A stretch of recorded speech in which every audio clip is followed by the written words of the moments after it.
A new Space Innovation Institute was launched in Australia this morning. It's aimed at boosting research and development as well as leveraging space technology to lift the country's sagging productivity.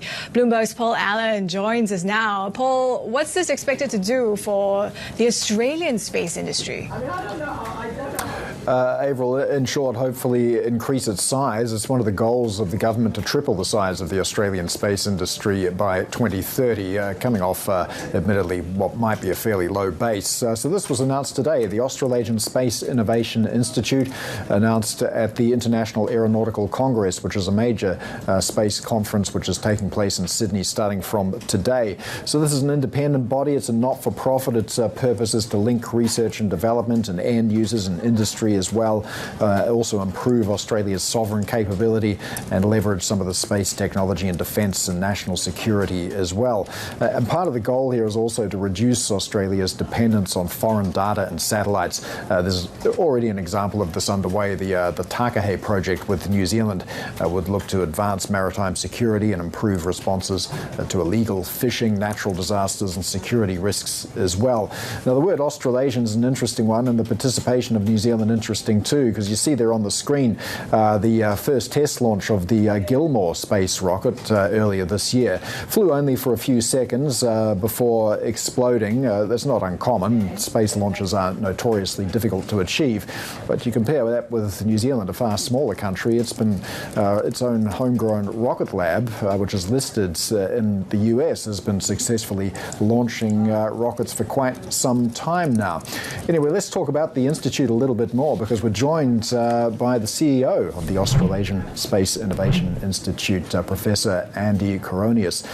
Professor, thanks so much for joining us today. I do want to start with that perception. Is it fair or otherwise to describe Australia's space industry as nascent or lagging in some respects? How does it compare to other developed nations? As a percentage of GDP, it's actually not that far behind, but it can do better. The Australian space industry in the last 6 years has been growing dramatically from a very low base, of course. But we believe that through the innovation system, and we have world-class universities, we have world-class research centers, and what this institute will do is basically connect all of those to industry as well as the end users, because we feel that space is not only about lifting the productivity of a sector like the space industry, but it actually underpins the productivity of every other industry. And as you know, we are very big in agriculture, we're very big in mining. We want to make sure that our farmers can grow more for less using space as well as space data as well as new AI techniques. But also our miners, we want to do mining far smarter than we do at the moment, as well as more safely, more sustainably, as well as many other applications. As you've mentioned, the Takahe mission with New Zealand is about maritime monitoring. We have, between New Zealand and Australia, we actually have responsibility for 16% of the globe. Our economic exclusion zones are huge. Using just ships and aeroplanes costs us billions every year, and of course they have a lot of blind spots because they cannot cover all of those vast areas. Using radar satellites, you can actually monitor, particularly constellations of satellites. You can monitor vessels, the vessel movements from space, day or night, cloud or clear, and therefore you are able to save money, but also be able to really safeguard our sovereignty as well as our national interests like fishing rights and so on. At the same time, of course, being able to monitor and track illegal activities. Yeah, well, the potential and end uses are fairly clear, but how big is the gap between ideas and reality at the moment, and what can your institute do to close that gap? It's a fair question. However, we have already been working through another program for the last 6.5 years, the SmartSat cooperative research center funded by the Australian government. And we have done quite a lot of work in that. We've brought together more than 150 organizations and developed more than 200 projects, developed a lot of technologies. And what we're aiming to do now is to actually stitch all of those technologies together, connect the activities, and build AI-enabled systems, AI-enabled applications, because we feel that that is one of the biggest opportunity for Australia to play, much more so than manufacturing satellites, for instance. You talked there about weaving in AI to these technologies. What are you seeing in terms of the competition for talent in shaping the Australian space industry? The Australian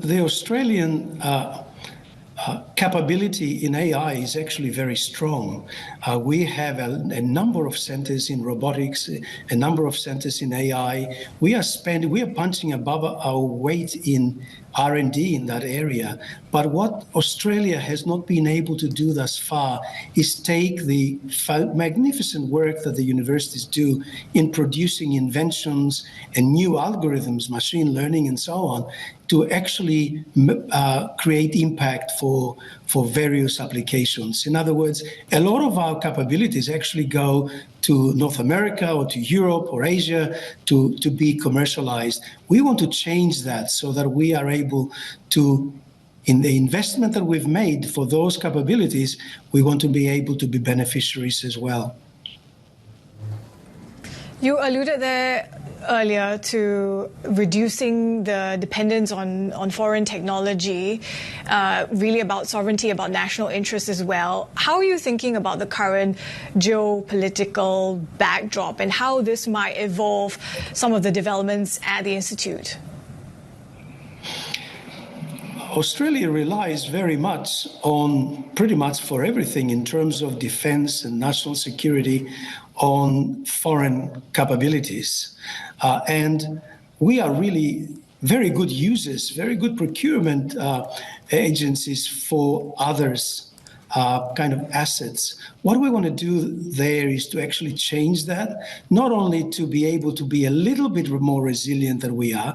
We can never basically develop all of the technologies that we need, but to be able to develop some of the areas, particularly in the areas in which we actually have some advantage, to be able to bring those to the table so that we are just not always buyers of capability, but actually contributors.